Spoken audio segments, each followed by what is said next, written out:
Oh no, skating pond epic fail. When we tried to flood the pond, it got up to, you can see the line right here where it's icy. Filled up to there, was looking really good, and then all of a sudden the water broke through our packed down snow and just kept running under the boards, and you can see it. All the water that was in there is now not in there.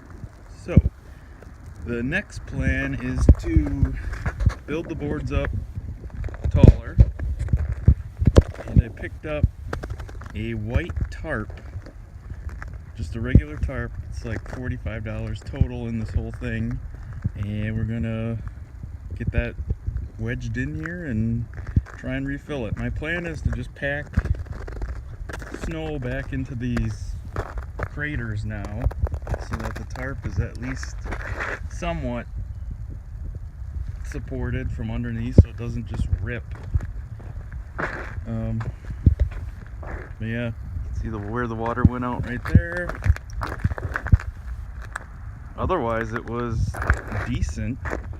The other problem I didn't anticipate was the water coming out of the house. Even though it's cold, it's still like 38 to 40 degrees. So when it's going onto ice, it's melting it almost all the time. So that was a minor oversight, but we got another plan and we'll update you once we get that done. Thanks. Like and subscribe.